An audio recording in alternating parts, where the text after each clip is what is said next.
I'm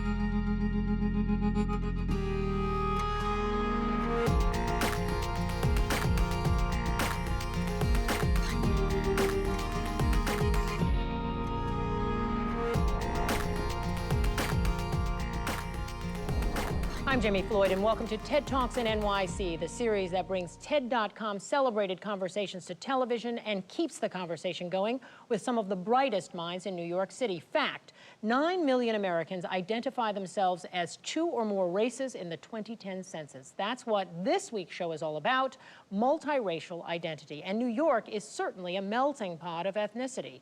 For many of us, it raises interesting questions like, who am I? And where do I fit in? Actress Thandie Newton is familiar with these struggles. Here she is sharing her own story in this 2011 TED Global Talk.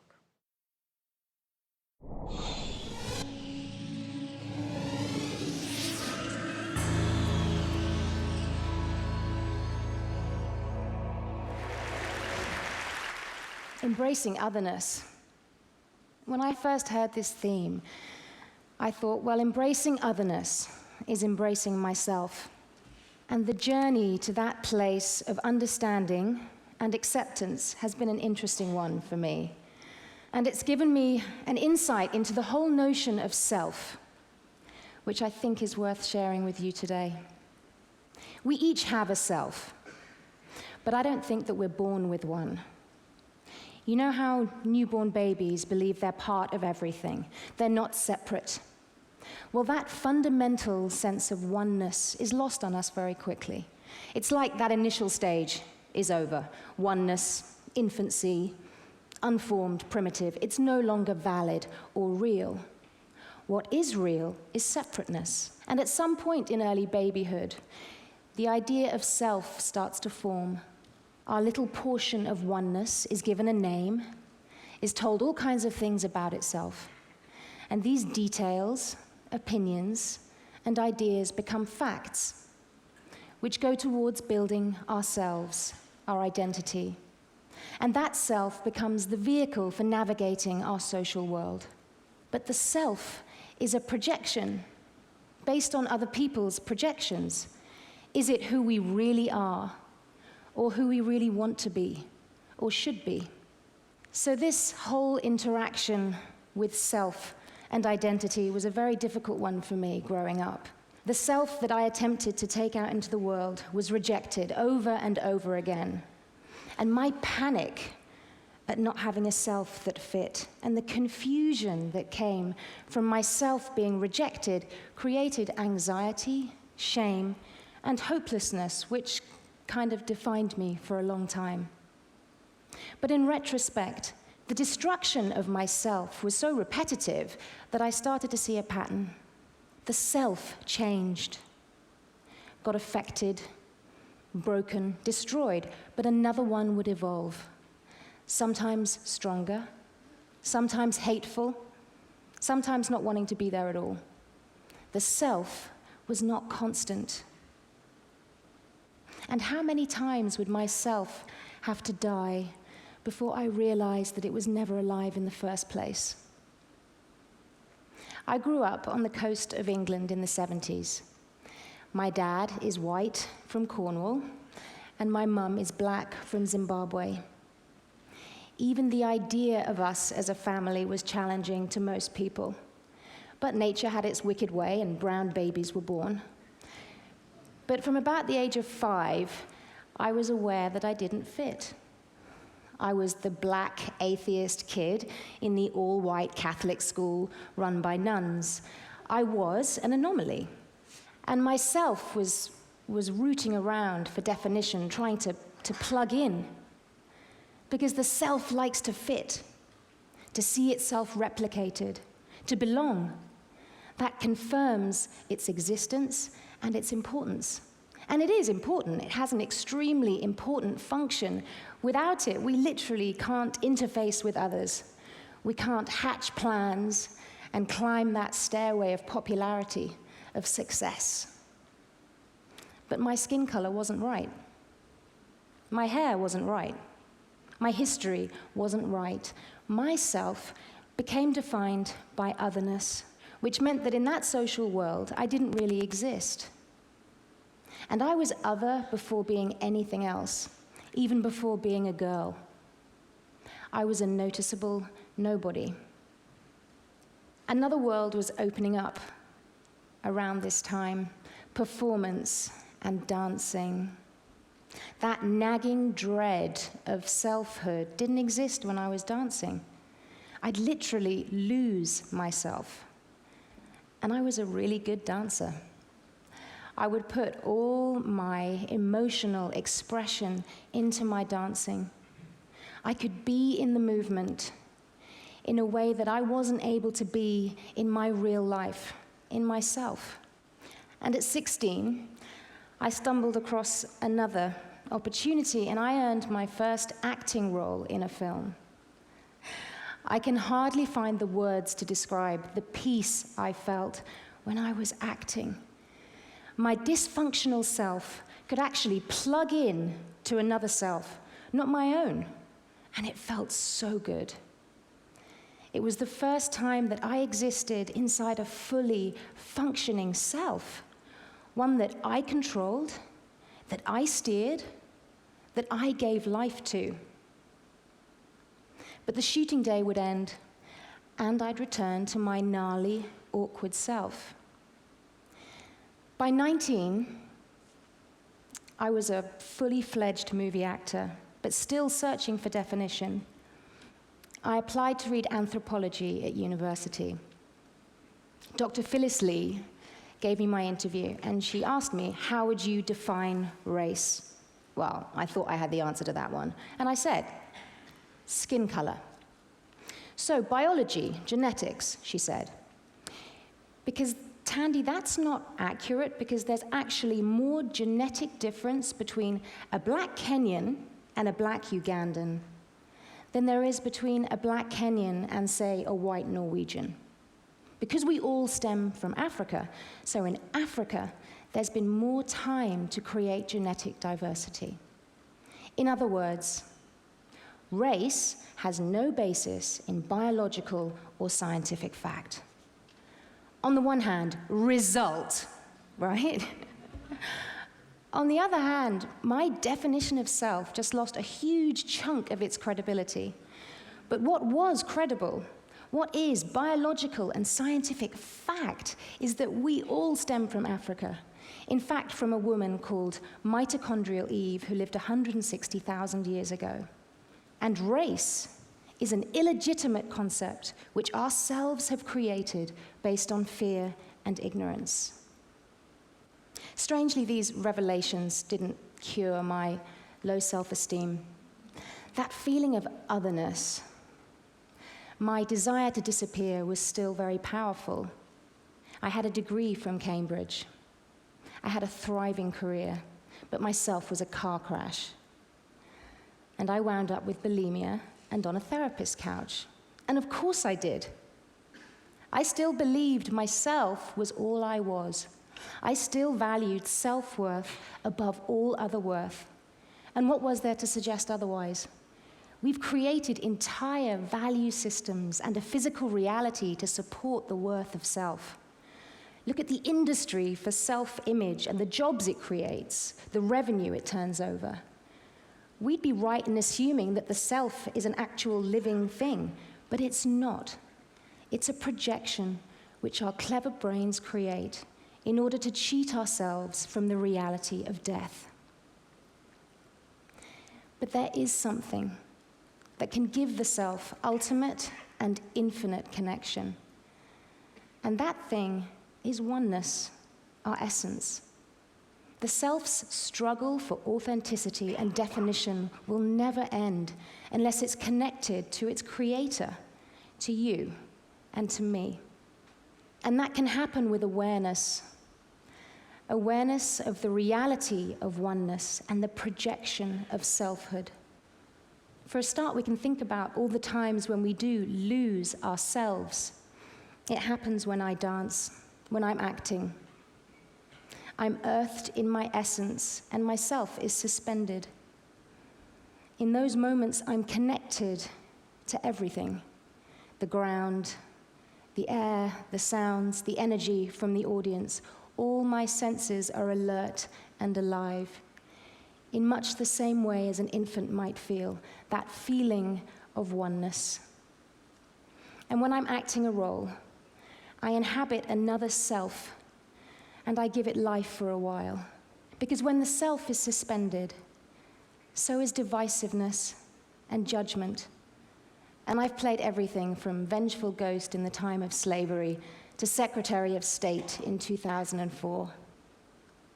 And no matter how other these selves might be, they're all related in me. And I honestly believe the key to my success as an actor and my progress as a person has been the very lack of self that used to make me feel so anxious and insecure. I always wondered why I could feel others' pain so deeply, why I could recognize the somebody in the nobody. It's because I didn't have a self to get in the way. I thought I lacked substance. And the fact that I could feel others meant that I had nothing of myself to feel. The thing that was a source of shame was actually a source of enlightenment.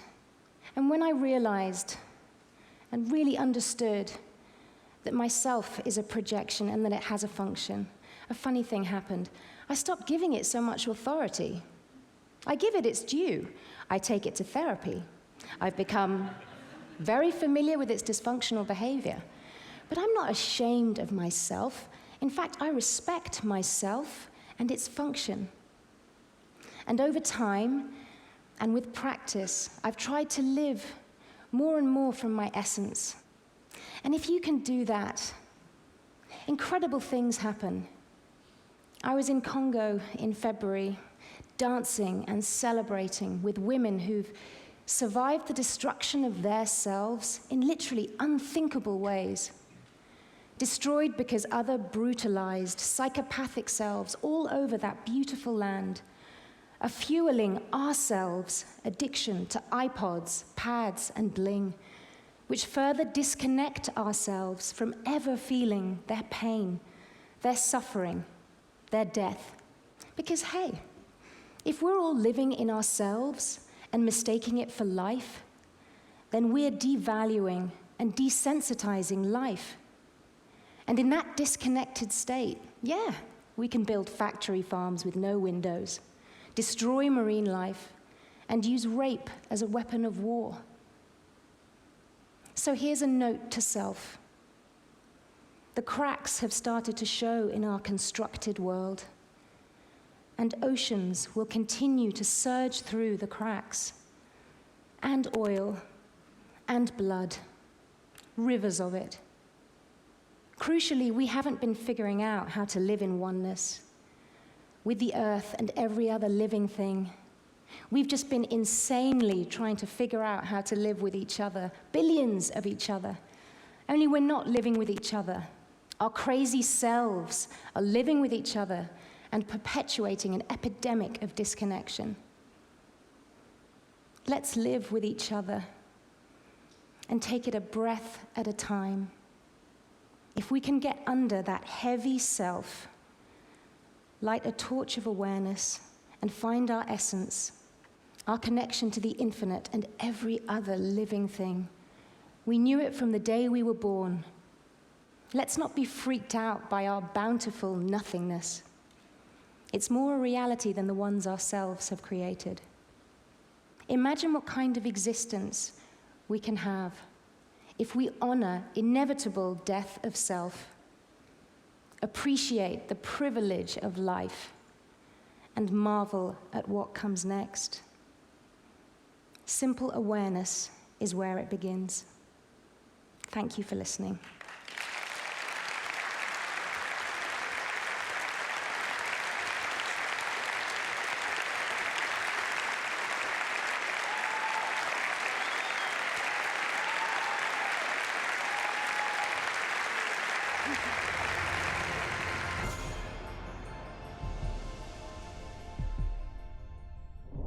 Let's continue the conversation with Bonnie St. John, a motivational speaker, Olympics medalist, and author of the upcoming book, How Great Women Lead.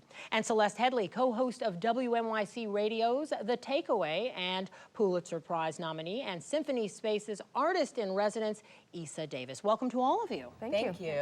So Issa, I have to start with you because I know that Tandy Newton's TED Talk is on your Facebook page. Yes, Why? yes. Well, someone posted it there knowing that I would get so much out of it, and I did, and I sent it to so many people that I know on my network there. And the thing about that talk that I think is just so brilliant is that she's really talking about otherness and how shame and pain in our childhood actually becomes the thing that makes us the very special, beautiful, strong, talented people that we are in our adulthood when we come into our full bloom. So what I love is that she's really saying that everything that we think is a difference that hurts us is actually our gift, the thing that will inspire all of the people that are in our world.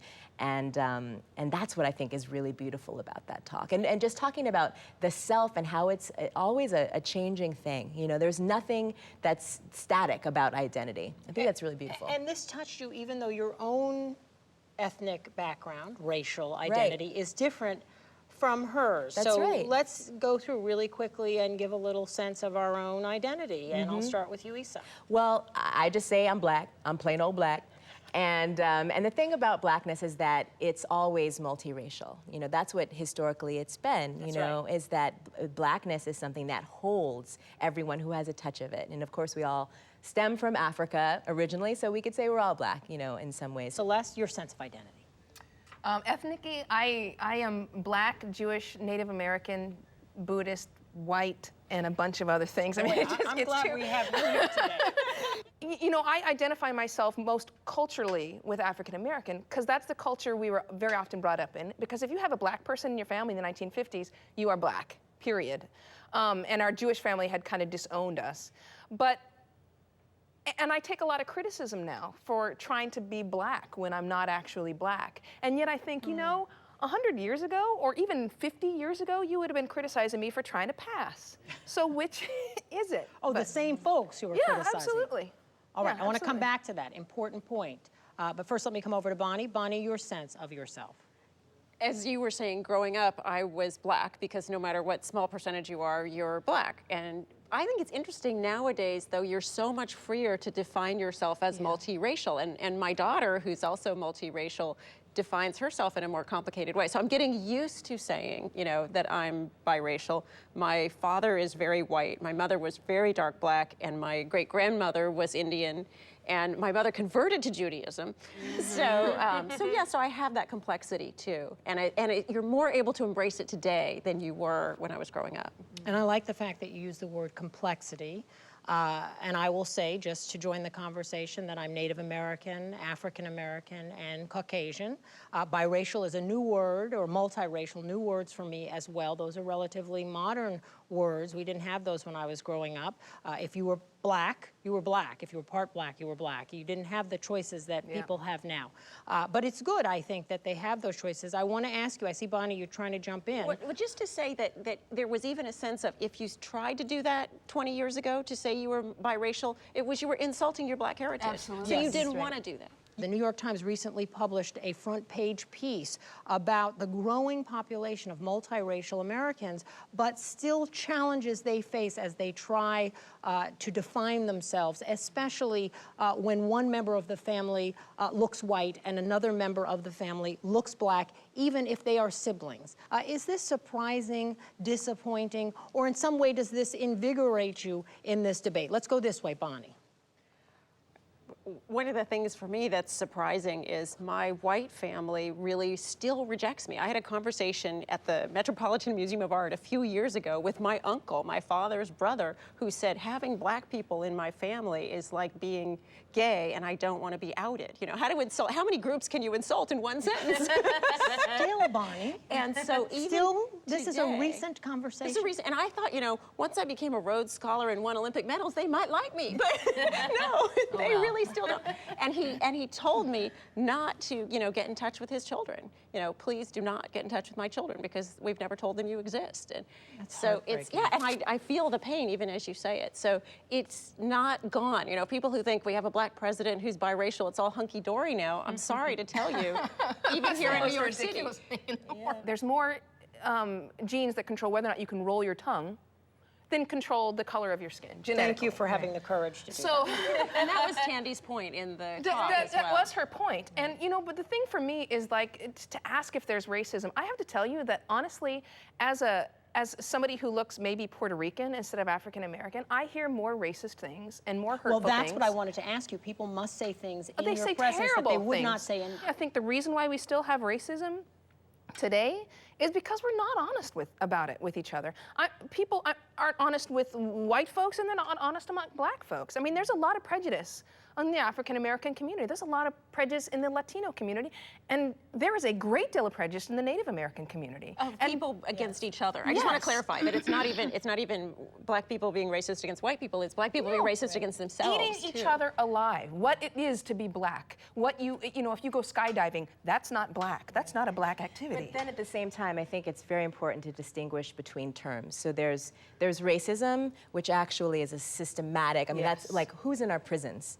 There are people of color in our prisons, and they're poor, right? So it's class as well. 16% unemployment rate for blacks, yeah. So there's racism, and then there's prejudice and bias. So that means, like, if you are an underprivileged person by race or by class, you can very well be prejudiced against a white person who is oppressing you, right? But, so that means we all can dabble in prejudice if we like, and we all do. I mean, it's a human affair, really. Yeah, and when we talked about Jim Crow, we now always talk about Jim Crow in terms of black people, but it affected poor white people. That's right. In great proportions, and we don't talk about it in those terms anymore, but it was a system of caste oppression, as much about class as it was about caste. You're talking about implicit bias as well, right? Yes. So that we have the racism, we have outright systems of bias, but today there's so much otherness that comes out in unconscious ways. That's right. But Bonnie, I want to ask you, speaking of otherness, let's talk a little bit about your obstacles in being both multiracial and an amputee. Something we talked about,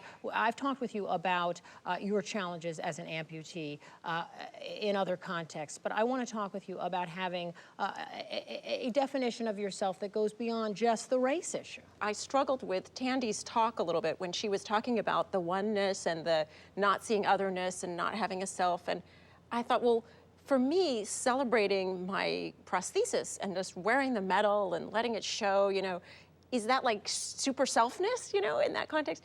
And I think I came to it of thinking it's great to have the oneness, but that doesn't mean we lose the differences. Oneness that Tandy talks about, I think it's really important for people to understand, I'm sure she gets this too, is that it doesn't mean, oh, let's just not see color and we'll all get along. And we all do look differently, and the thing is that we want to be able to celebrate that and make sure that there's never, ever, ever a reason for someone to not get a job or always be poor because of their skin color or because of their gender or because of their disability. This is a question I always want to ask in this context about President Obama, who is mixed, but we all speak about the first black president. I don't. Celeste, you don't. I do not. But the rest of us do. I know. And but why do we do this? Is it because we are so impressed with ourselves as a country that we elected the first black president? Is it because he chooses to define himself as the first black president? Or does he, in private, perhaps define himself as multiracial, but he's been sort of forced into this box? I don't know. He plays basketball, so he's clearly black.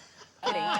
That's a complete joke. But, here's the thing for me, is like, and I've had this discussion before, is that, if he wants to define himself as a black president, that's absolutely fine. And of course, he did come up. He's almost 50, I think. Is he 50 yet? I mean, he just had his birthday. 50th. So he did come up in the era where there were not as many choices about how you defined yourself. If you were a dark-skinned, multiracial person, you called yourself black. But he is half white, and his white family deserves the honor of having raised this man, this, intelligent, honorable man who became the leader of the free world. They deserve the honor and the recognition for doing that, just as much as the other half of his family does. And when we refuse to acknowledge the multiracial experience that he had, we're not acknowledging what makes America so beautiful and so strong, which is our multiracial culture. Right, multicultural fabric. Absolutely. And when it works really well.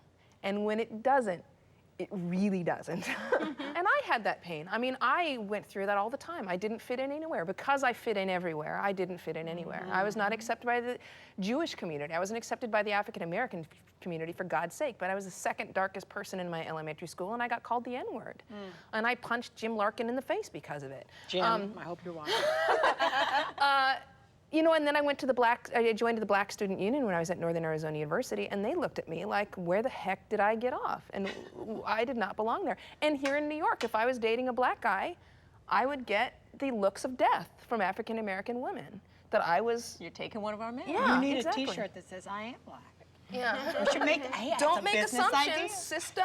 Well, you know, my last question, and it is about the solution for ending racism, and we talked about the definition of racism in the beginning, as opposed to prejudice and bigotry, but is there hope for ending racism, and what do you think it is? Issa, I'm gonna start with you.